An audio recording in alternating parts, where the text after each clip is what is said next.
Hey there. I never imagined I'd reach out to strangers on the internet for advice, but here I am. My wife and I have been together for 10 years, married for 8. We met in college and were each other's first and only partners.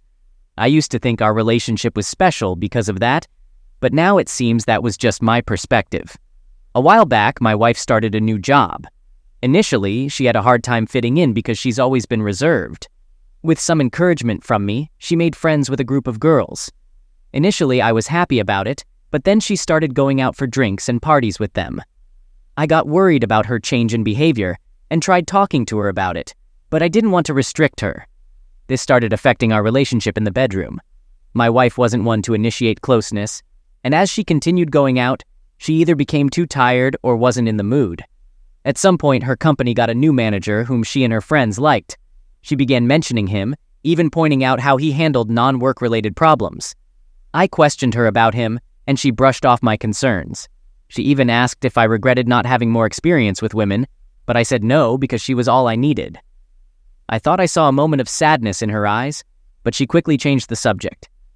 She brought up open marriages to spice up our relationship, which surprised me. My wife was never like that, to be honest. I initially refused, questioning if it had to do with the new manager, but she denied it, saying she felt like she missed out but didn't want to lose me. I warned her it was risky, then reluctantly and naively agreed. We set some rules, mainly not to sleep with another person in our home.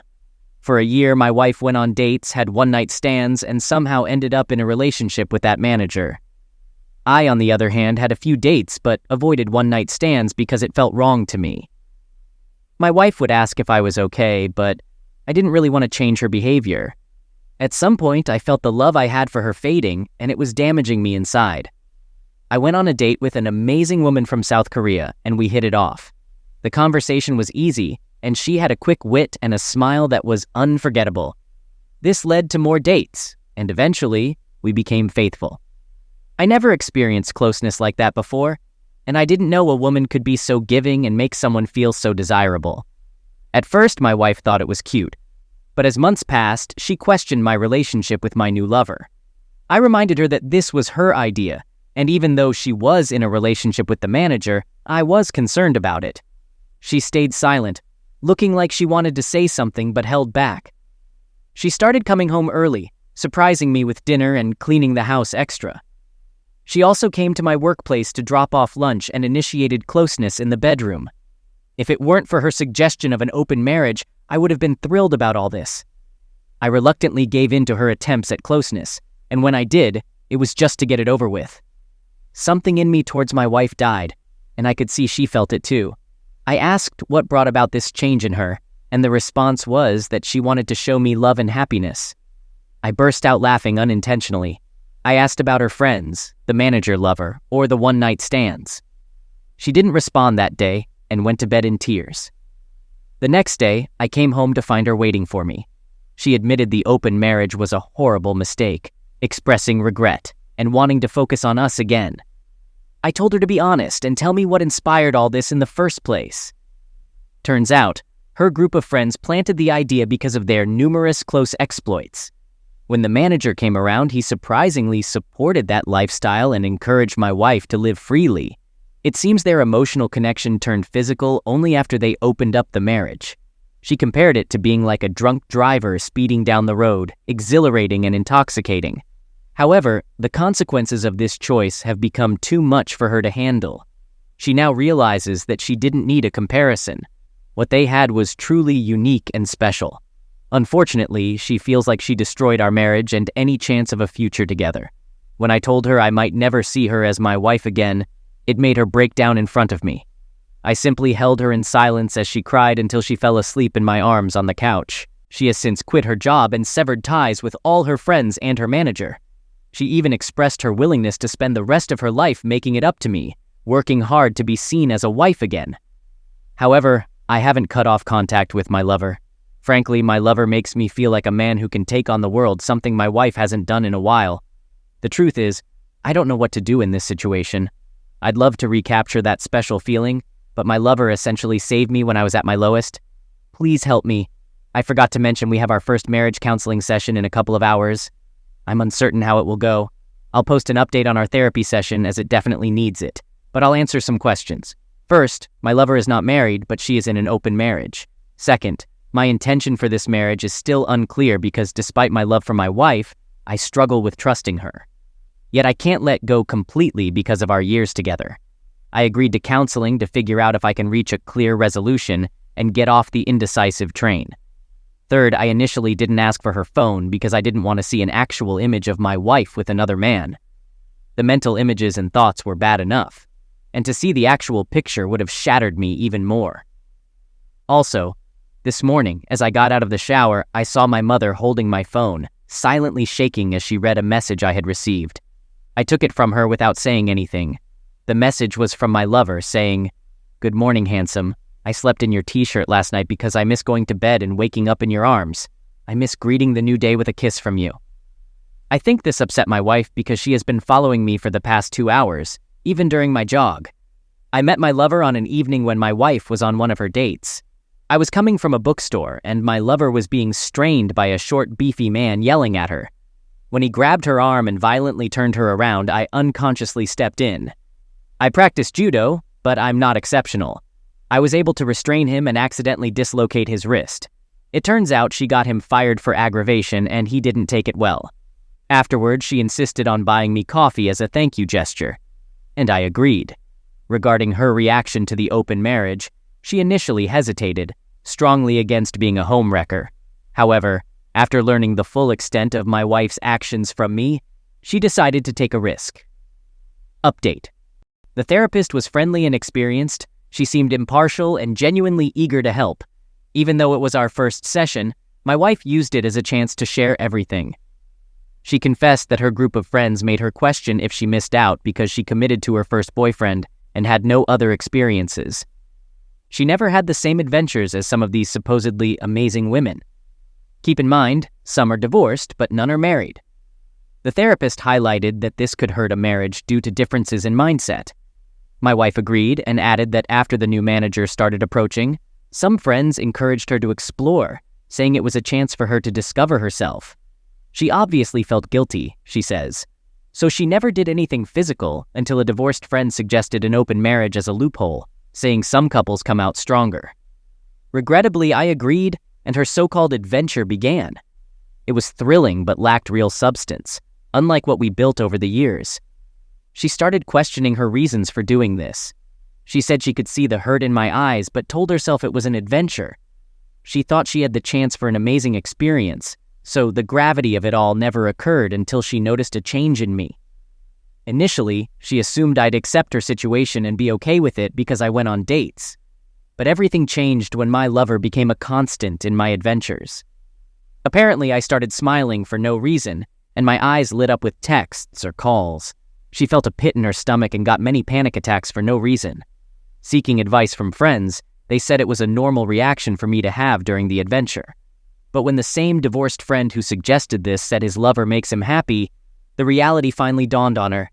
The very real possibility that another woman, not his wife, gave him joy almost made her pass out. She realized how ridiculous this all was and begged them to help her win me back. But they just told her if she couldn't deal with it, why did she open her marriage in the first place? She knew then and there that these people were toxic and a threat to our marriage and the life we built. Hence, she's been on a mission to win them back by any means necessary. I, on the other hand, didn't share much, but I did let the counselor know about the situation on my side with my lover still in the picture, to which the counselor said no resolution could ever be reached with my lover still in the picture, and suggested we book another appointment after tomorrow. The counselor did say it was unusual for someone to stay with their first this long, and gave the impression that any storm can be weathered. Update. It's been like a scene from Jerry Springer. I've moved into my brother's apartment at an incredibly low cost. I've uncovered some troubling details about my wife's actions and disturbing things about her manager. In our second counseling session, I asked questions from fellow Redditors, including if she was certain nothing physical occurred before we opened the marriage. She avoided eye contact, pleading with me not to make her say it, fearing it would ruin us. After some pushing, she admitted it wasn't physical, but that they engaged in self-touching in front of each other. This guy convinced her it wasn't technically cheating, just appreciating each other's beauty. I was shocked. and she started shaking and hyperventilating, even crying snot, apologizing profusely. Even the counselor was taken aback at this point. My wife knelt, hugging my legs, expressing deep remorse. I asked what really changed her view of him. She explained his behavior changed when she distanced herself from the group.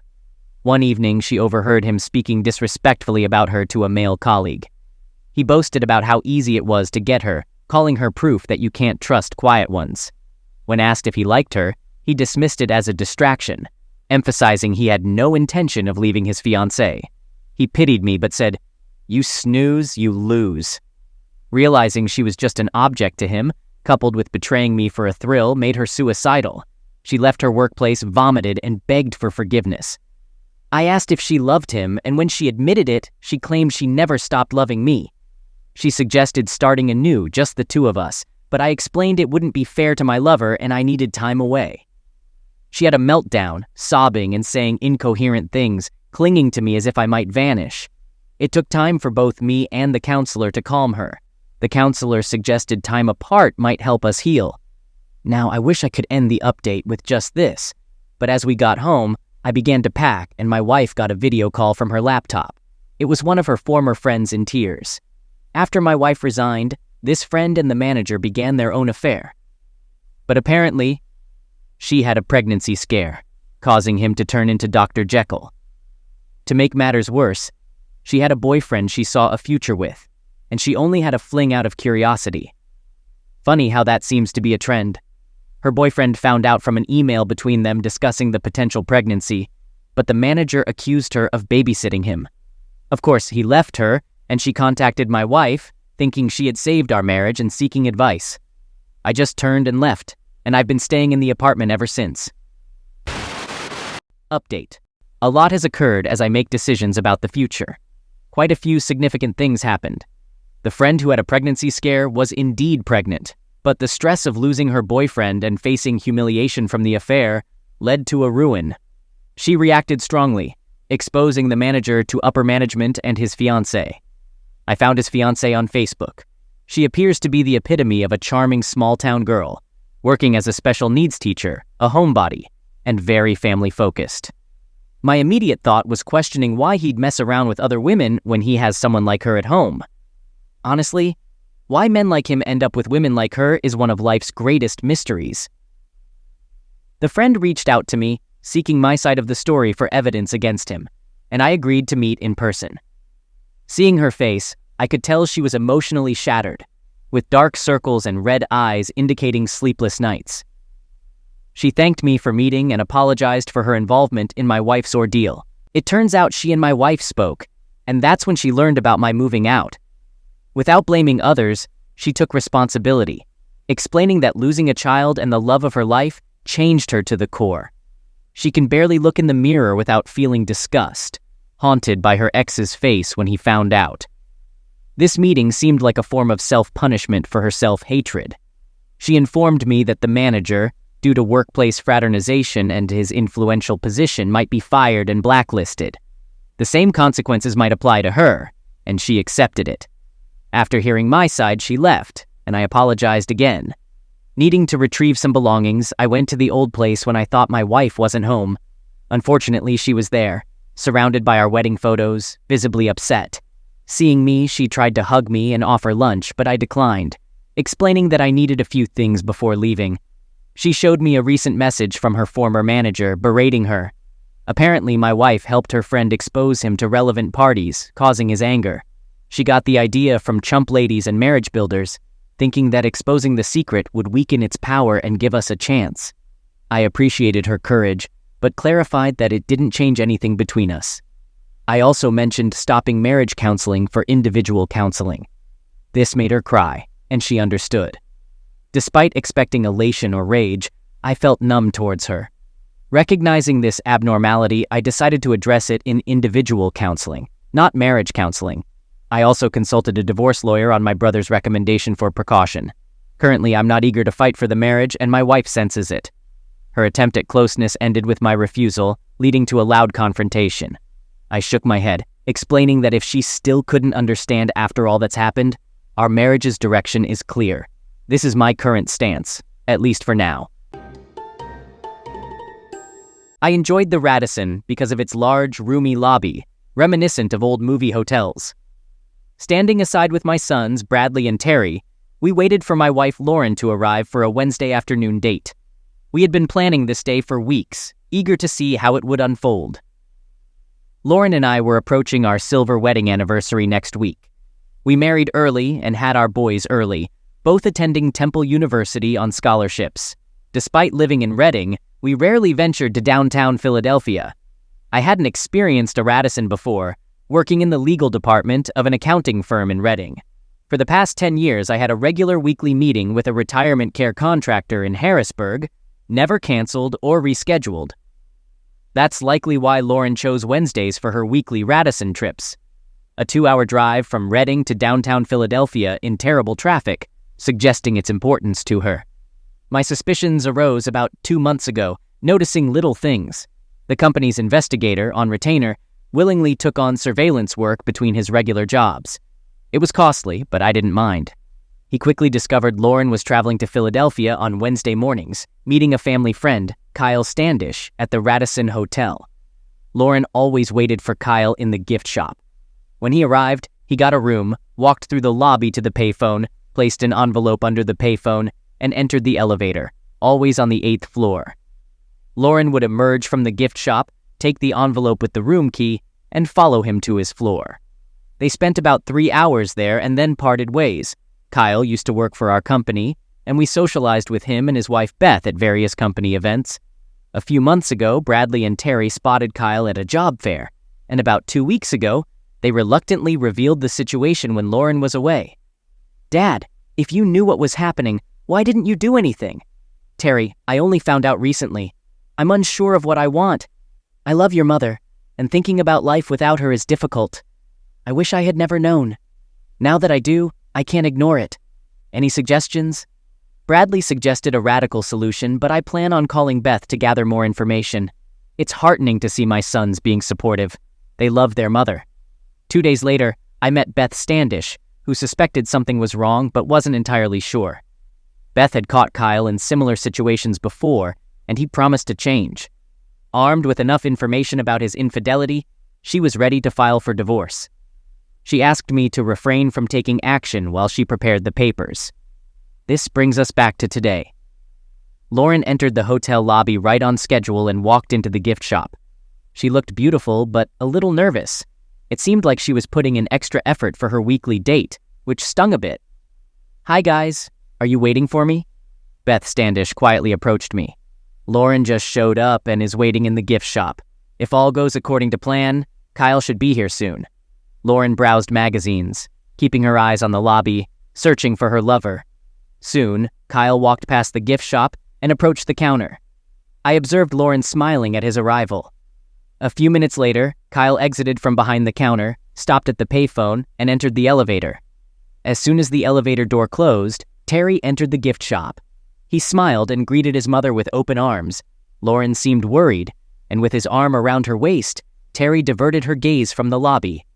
Beth quickly retrieved the keycard Kyle had hidden and entered the elevator. Kyle was predictable. He always showered before engaging in faithful activities. Beth planned to wait in the hallway until she was sure he had started.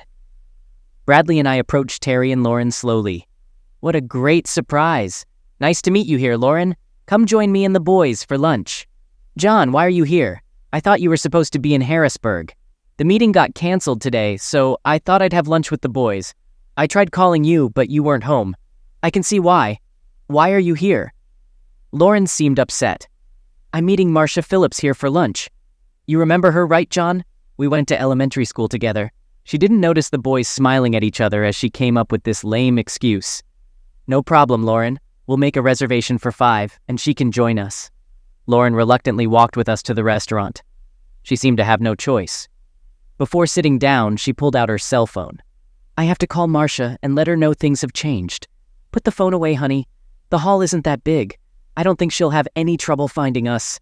I didn't want my wife calling Kyle while Beth was handling things." Lauren seemed a little nervous as we sat there. The boys were acting a bit subservient, but she didn't notice. Lauren placed her phone on the table next to the silverware, usually kept in her purse on the floor near her chair. After the waiter took our drink orders, We all sat in silence looking at the menu. I frowned slightly when I saw them smirking at each other. Are we going to wait for Marcia, Lauren, or are we going to let her order after she arrives? Go ahead and order right now. Marcia was a little dubious about making it in time for lunch. She might not show up at all. I figured if she didn't show up, I could still do a little shopping.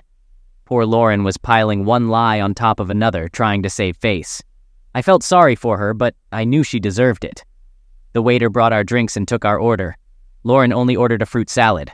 Not 15 minutes later, Beth came to the table. She was carrying all of Kyle's clothes and his shoes. Hey, Beth, how'd it go? It was really good. Thank you.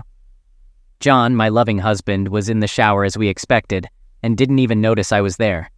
I left the divorce papers on the dresser for him, and decided at the last minute to pick up his clothes. Lauren looked very scared. The blush was gone from her face, and her eyes started to cloud over. She looked at me, then at Beth, not knowing what to do. Here's the key, Lauren. Thanks for lending it to me. I won't be needing it anymore. Beth carefully placed the keycard next to Lauren's phone. Lauren stared at it with her mouth open. Her cell phone rang.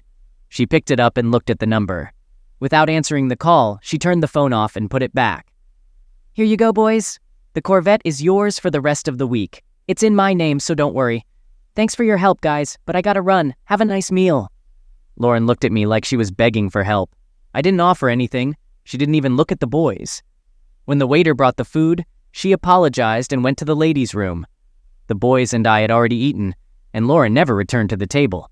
I had Terry check the restrooms and sent Bradley to the room Kyle had taken. When Lauren left, she left her key card, cell phone, and purse on the table. 10 minutes later, they both returned, to no avail. Bradley said that the hotel had provided Kyle with a tracksuit while they were trying to get him home. Terry checked the ladies' rooms in the hotel, restaurant, and lobby and found nothing. I asked the restaurant manager to arrange for us to get help from hotel security. There was no indication that anything illegal or criminal had occurred.